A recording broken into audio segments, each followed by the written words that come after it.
მოდელი საქართველოს ხალხთან ურთიერთობის.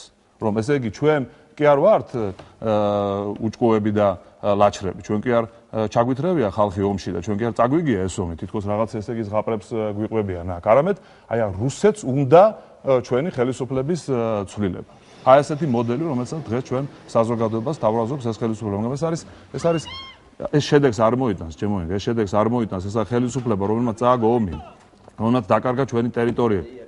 კი, მაგრამ მაშინდელ მოგიტანა დამატებით 50000 დევნილი და ის აუცილებლად დატოვებს თავის თანამდებობას. ახლა მაშინდელ პერიოდს მიუბრუნდით. თქვენ მაშინდელ პერიოდზე საუბრობდით, მაშინ ჯერ კიდევ არ იყო მომხდარე. რას გეუბნებოდე, რა დაკვეთა იყო, თუ შეიძლება მითხარით იგივე ოქროაშვილზე, იგივე ბადრე პატარკაიჩვილზე და ვინ რომელი პოლიტიკოსების აგენტებად გამოცხადება უნდოდა სააკაშვილის დაკვეთა რაღაც კონკრეტული კი არ იყო, დაკვეთა იყო ზოგადი, რომ დაგვეწყო ლანძღვა, ყველა უნდა ჩავმუნიყავით ამ ფერხულში, ირაკლი ოქროაშვილის ლანძღვა არა და მე ვთვლიდი მაგალითად რომ ირაკლი ოქროაშვილს სრული უფლება ჰქონდა საჯარო პოლიტიკაში მოსულიყო და ჩემი პოზიცია იყო რომ თუ მოდის ირაკლი ოქროაშვილი საჯარო პოლიტიკაში ან ბადრი პატარკაიშვილი საჯარო პოლიტიკაში ჩვენ მათ საჯარო პოლიტიკაშივე დავამარცხებთ და მე ვთქვი კიდეც მაშინვე მაგრამ ჩემი პოზიცია არ იყო რომ ადამიანებისთვის შეურაცხყოფები მიგვეყენებინა მithumetes იარლიყები მიგვეკერებინა იმ ადამიანებისთვის თქვათ რომლებიც ასევე ჩვენი ოპონენტები იყვნენ და რომელთანაც შეიძლება ბევრი საერთო არ მქონდა არც მაშინ და შეიძლება არც ახლა მაგრამ ასე ჰაიჰარად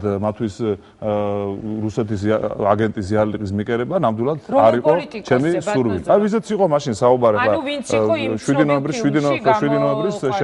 შემდგომ ეტაპზე. ეს არ იყო ჩემი არჩევანი.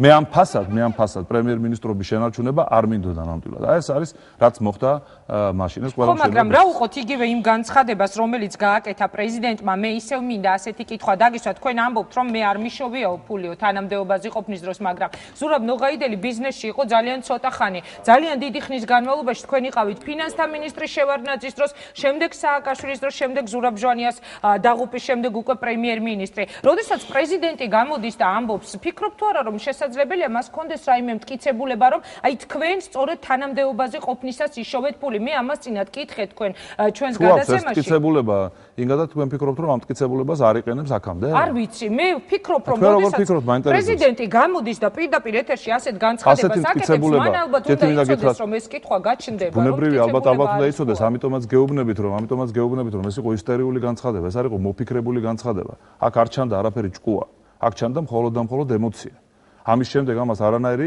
შემდგომი დამატებითი განცხადებები არ მოყოლია მათ შორის აგერ დღეს აქ რაც მოვისმინეთ ეს იყო ასე ვთქვათ ამ თემის ირგვლივ სიარული და არა რაღაც კონკრეტული ხო თუ რაღაც კონკრეტული აქვს პრეზიდენტს არ აქვს უფლება მეთქი კიდევ ერთხელ ვიმეორებ ბრიფინგებით და კამპანიებით მართოს ქვეყანა თუ აქვს რამე კონკრეტული ინფორმაცია თუ ქონდა ეს კონკრეტული ინფორმაცია ჯერ კიდევ მაშინ უნდა ეთქვა უნდა ეთქვა აუცილებლად უნდა ეთქვა ჯერ კიდევ მაშინ თუ ასეთი ინფორმაცია ქონდა როგორ შეიძლება როდესაც წავედი თანამდებობიდან მაგალითად როდესაც თურმე მას მოუვიდა უცებ აზრად რომ არაეფექტურია ეს კაცი და თან არაკეთილსინდისიერი მაშინვე ეთქვა ეს მაშინვე მიიღო ეს გადაწყვეტილება ბატონზურაბა ბევრად ძლიერი იყო მაშინ მისი პოზიციები ვიდრე დღეს არის ესეც კარგად იცის არა მაშინ ძალიან სუსტი იყო მისი პოზიციები ნოემბრის შემდგომ წახვედით თქვენ თანამდებობიდან და მე მგონი დამეთანხმებით რომ მაშინ არ იყო ძალიან ძლიერი სააკაშვილის პოზიციები მე ერთ-ერთ გადაცემაში დაგისვით აი ეს შეკითხვა ეხა უნდა გავიმეორო ინფორმაცია გავრცელდა თქვენი თანამდებობიდან წასვლიდან ძალიან მალე რომ რაღაც ფული ჩაგატაინეს თქვენი ბიზნეს პარტნიორებისთვის პრობლემების შექმნა დაიწყო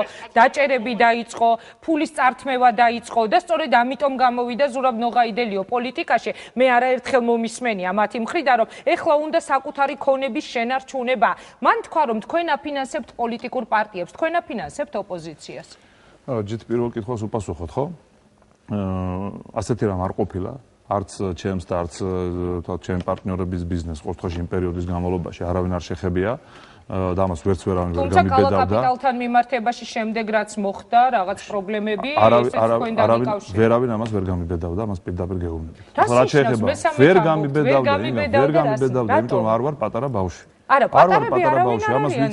ამას ვისაც გაუბედავენ, იმას გაუბედონ. ვერავინ ვერ მოვიდოდა ჩემთან და ბოდიშ ვიხდი და ამ ტერმინზე ფულს ვერ დამაწერდა. ეს არ მოხდებოდა მეთქი გეუბნებით. ამას ნიშნავს სწორედ. მე არ ვარ მეთქი პატარა ბავშვი. ვიცოდით მანამდე ვისთვის ქონდათ შეწერილი ეს ფული იგივე ტერმინის. მე ამას ვერავინ ვერ